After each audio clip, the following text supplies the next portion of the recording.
Hey, my Jujubes, welcome back to my channel. How are you guys doing today? Today is Spicy Saturdays, is what I want to call it. No, today's Saturday. You know, I'm going to be talking about Ethic 3 today still.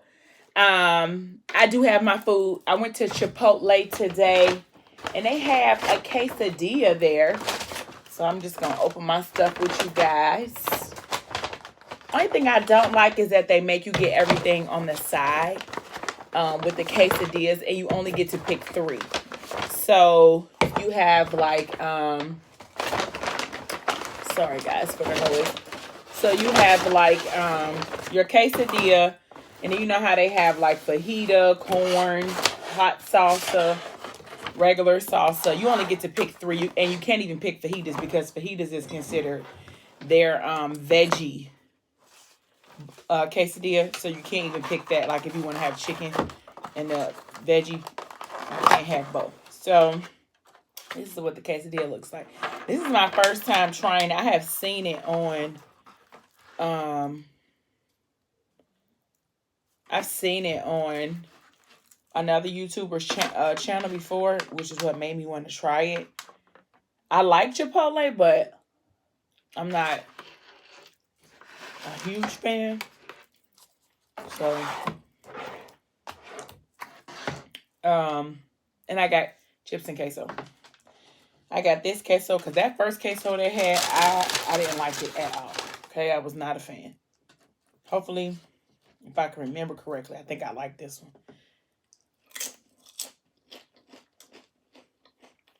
one.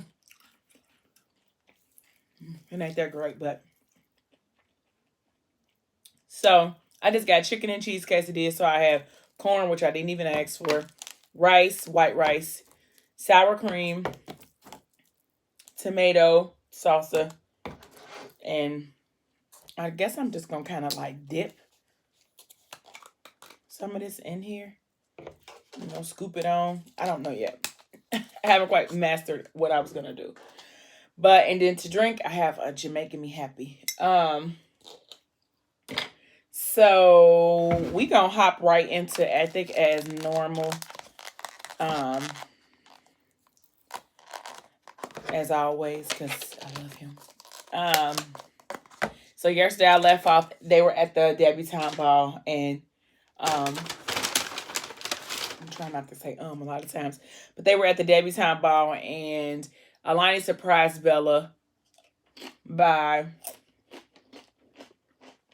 showing up for her at the debutante ball. So, there we go again. But so Morgan wound up making it to the debutante ball. She just was, you know, like right as they were sitting down, she came in, her and Messiah, and then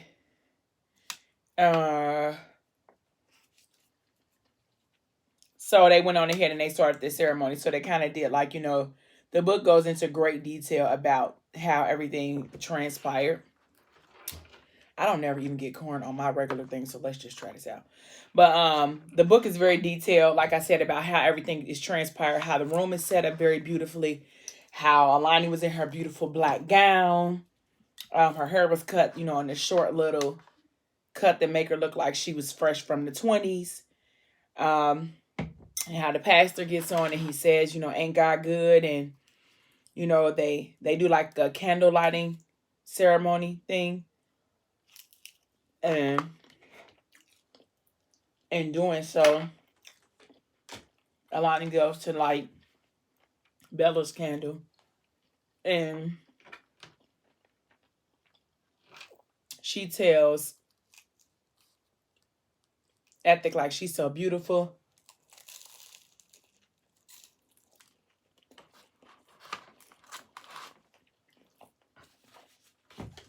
You did a good job.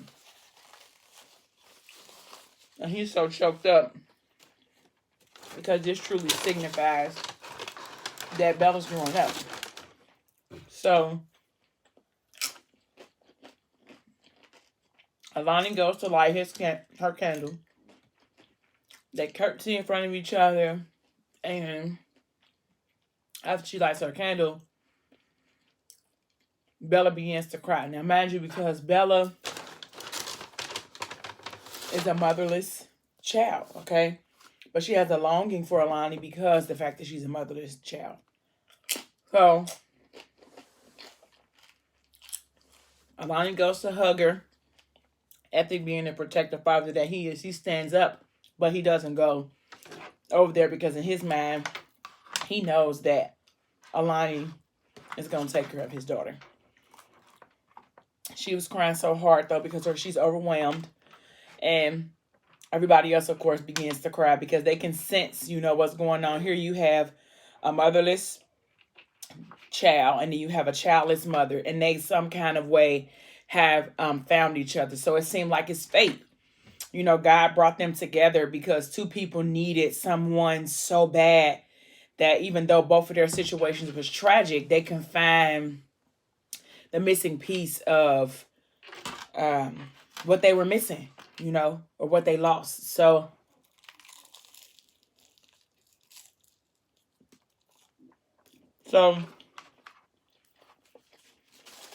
whatever Alani is saying is helping Bella. She's shaking her head. She's listening. So she hugs her. So they finished that little ritual thing that they had practiced. And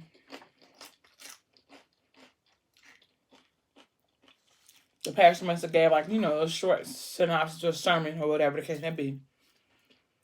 And then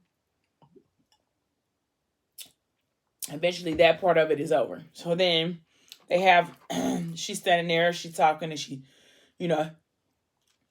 Ethic wants to say thank you to her again, for showing up, and even though she didn't have to, and she basically like, it's cool.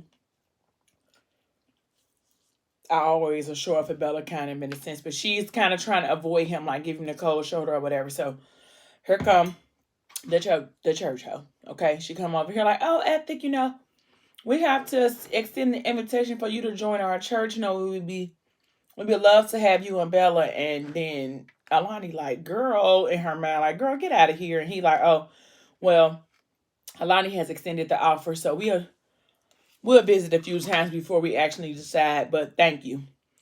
And so Alani like, even though I don't like him, don't get cute.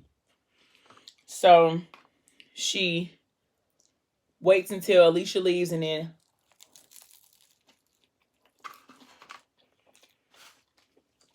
tries to, she's hoping that Alicia is a distraction, but then Alicia winds up not being, so she tells Bella, like, come on, Bella, let's hurry up and go into the banquet hall. So when she walked into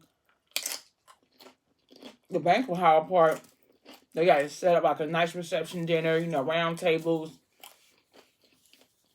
Really elegant, really beautiful.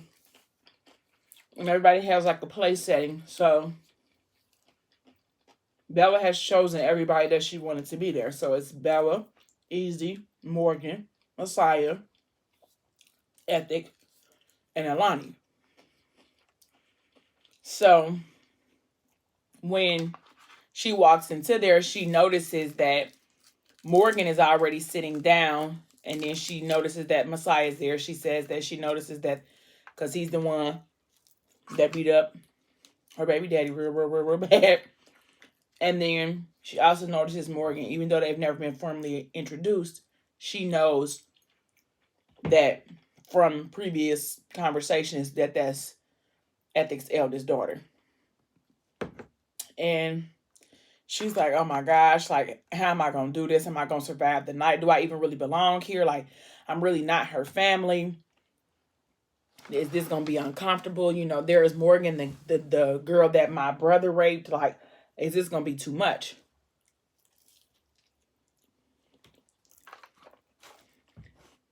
So she goes to the table and she's like, well, if I can just, in her mind, if I can just keep my focus on Bella and Easy, I should be able to make it through the night. So when she goes to sit down, Morgan's rude self, I don't like Morgan and Ethic, y'all. Cause I ain't gonna say I don't like her. I'm just gonna say her demeanor. I didn't. She was very selfish and she was very rude and disrespectful, if you ask me. But some people don't agree. But hey, so she goes to sit down, and Morgan's like, "Ain't this table for family?" And so Ethel's like, "Morgan, calm down. Everybody that's here at this table was handpicked by your sister. Let this be about her. Everything's not about you."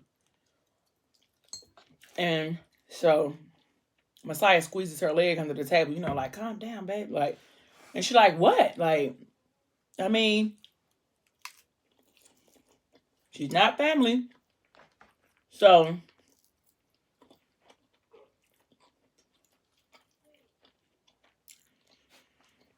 she was like, well, Bella spent a lot of time over there. And then Morgan's like, well, she ain't gonna have to spend a lot of time over there no more. She was like, with the pageant being over, like, that's it. She won't be over there no more. So y'all don't have to worry about it.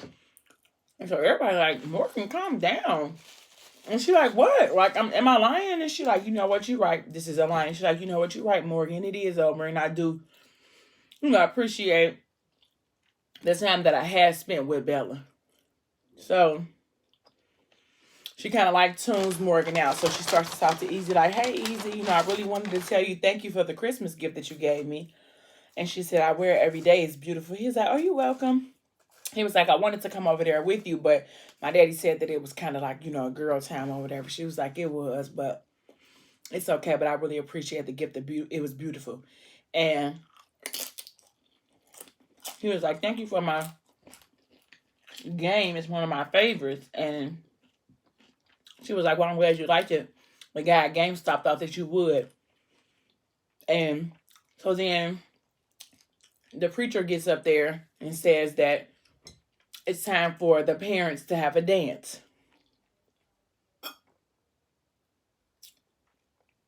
Now, if you have read this book, you know how intense this scene is, okay? If you have not read it, go read it and then you come back and watch this, okay? But the song that is playing is okay. So before I get into that part, I'm sorry. So Bella's like, come on, Dad, like you and Alani have to go dance. And Easy's like, go ahead, Dad, like y'all can't be the only couple that's not up there dancing. And so he's like, oh, nah, I'm really not a good dancer. Like, I don't want to be stepping on Alani, because I got 2 left feet. And he's like, and Bella's like, come on, Dad. Like, I can't be the only one up there without, my parents up there dancing. And so Alani stands up and he's like, oh, okay, well, if you want to do it, come on, let's do it. Because he was trying not to pry. He was trying not to, make her do something that she really didn't want to do. Excuse me. So she gets up there. She's like, it's just one dance, right? And, he take her hand. And so they kind of have like a human-sized space in between them, okay? But the song that begins to play in the background, or the song that they're dancing to, is called, and it's Anthony Hamilton's, called The Point of It All. And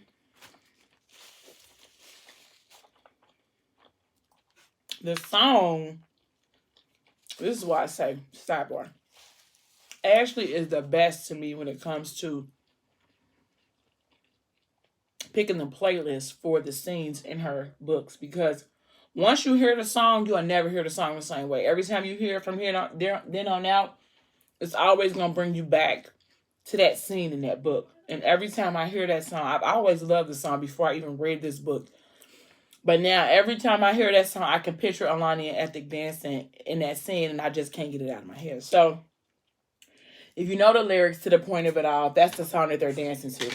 And the song is so perfect as far as describing how he feels about her in this moment in time, where they are at this time. Like, I can't stay away from you too long, and even if I do, you always call. It has checking on you, making sure you're okay. It has all of that. I don't want to do all the lyrics, so I don't know how the copyright goes, but it's not my song. I don't own the rights. So I'm going to give you guys now I'm not going to read it, but I'm going to tell you how long the scene goes. So it starts on page 54, okay? In the book. It starts on page 54. The song begins to play, and then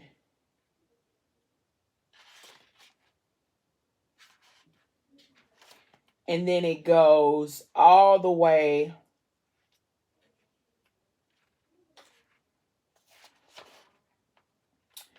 it goes from 54 all the way until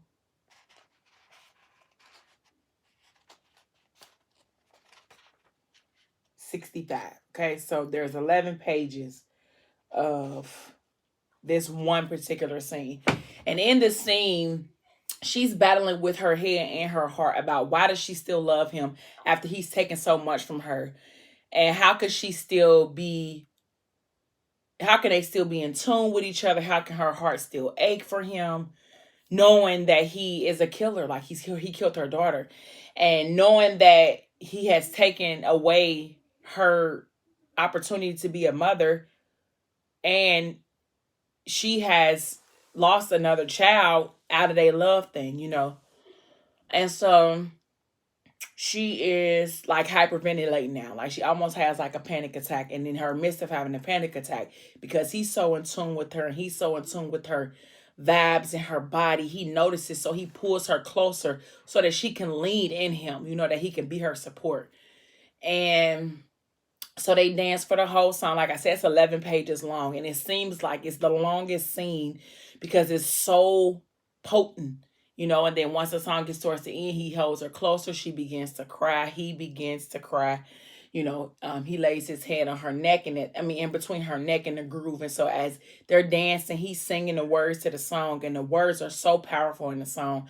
I can't say them all, but if you know the song or if you don't know the song, it's The Point of It All by Anthony Hamilton. So please go listen to it, because that scene, it won't ever be the same in my mind. So they dance for the entire song, and in her mind, she like, oh my gosh, why is the song so long? But at the same time, I don't really want to let go. Like, I can have this moment with him, just this one moment.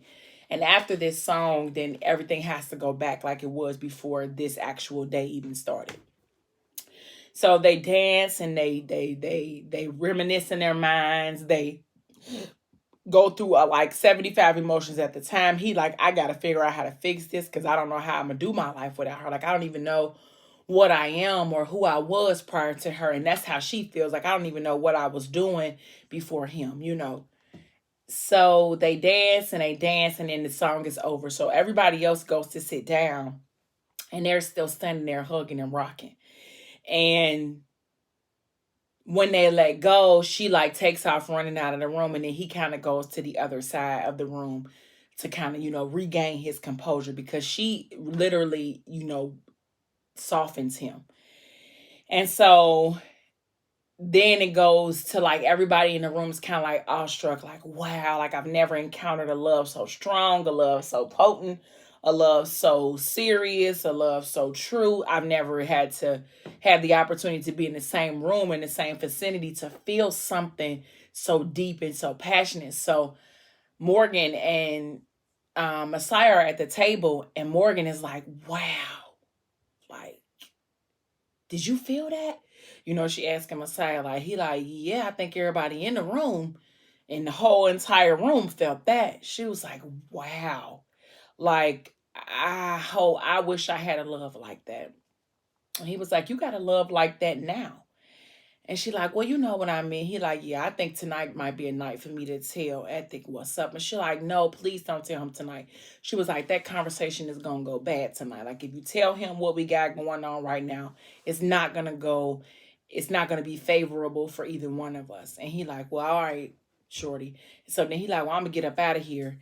And she like, where are you going? He like, I'm leaving. And then she like, give him a pouty face. And she like, well, basically like, well, what's wrong? He like, because I ain't in the mood to try to pretend like something ain't mine that is mine, or something is mine that I don't want to pretend right now. Like I would rather just go than to sit in here and pretend like you ain't my girl and I gotta hide it. Like I'm a grown man and I don't want to do that. So he gets up and leaves, and because he don't want to leave her upset, he turned around like, I ain't had nothing to eat, all day, shorty. You think it's something that I could, eat on? And then she like, well, I could think of a few things. She's like, yeah, why don't you? Well, I'm gonna slide through later, and I'm gonna get you. I'm gonna get something. And she's like, it's not good to go all day without eating. And easy, like that's right, Messiah, because my teacher said that you shouldn't do that. It'll make your tummy upset. Like, and he like, oh yeah, big man. And he like, yeah. And so she like, well, I think I can think of something for you to, eat on a little later. And so he like, all right. So he like, well, you want to pack me up something to go? She like, yeah, let me. I was leaving anyway, so I'm gonna walk you out. So um she says bye to Bella and told Bella she did a good job. She says bye to Easy. And then she follows Messiah through to go out. And he like, I just love you so much. Okay. Like I ain't never been this awestruck or this attached or love sick over any woman a day before in my life. Like, and believe me, women coming down a dozen. I ain't pressed for no women. But the way that I feel about you, it's just unreal. I just really just wanna take you somewhere and be grown with you. Okay. I want to go somewhere and be grown with you. And she like pulling through the kitchen. She found a strawberry that she get in the kitchen, and she go and like take him into this little room in the back, and they do what teenage lovers do in a very provocative way. I can't even give y'all all the details. I just want y'all to know that he had the strawberry, and he put the strawberry somewhere, and it disappeared, and he got it back out. So use your imagination, if you will, because I don't know how much I can do on here. So, he had a strawberry, he put it in somewhere, and he got it back out, and it was lovely for Morgan. Okay. And in the closet at the church, in the closet at the church, y'all. But she tells him that she loves him. And Morgan, of course, like we know, she's been there for her whole life. So she's really big on hearing him say those words. And so he told her, like, I show you, don't I? Like, if I don't, he's like, those words don't carry good things behind them like it does for you. Like it's some ill stuff attached to those words for me. He was like, it's some things about me that you don't know, and it's some things about me you might not never know. He was like, but I take those words. I barely like hearing you say it to me because it's just different for me. And so she thinking like, well, who has hurt him? Could nobody ever tell him that they love him? Like, how could they not love him? Because I love him. Like, she feels like she don't know what would happen when if they turn out to not be together anymore. Like, if their relationship don't work, she's like, I feel for the day when that happened because I'm gonna have to hurt him because I can't live without him. So she tells him that I went through my whole life Messiah not being able to hear, and sometimes it I have my insecurities, and it does something to me to not be able to hear the person that I want to hear from the most, that he loves me. Like, I never hear you say, or I always have to say it first. And so he basically told her, like, I'm never gonna leave you. You always gonna be the apple of my eye type of deal. And if I'm slacking and showing you that I love you, then you let me know. Let me know that I'm slacking in that department, and I pick my game up, because I don't ever want you to feel like I'm not giving you what you need, or what you want, or what you desire, or what you deserve. So he was like, but I do. I do. I do, because you should be able to feel it. And she like, okay. Like, so he pacified her, of course, in that situation. So their love affair is even more intense than it was before. I think as the time goes on, it just gets more and more and more and more and more intense.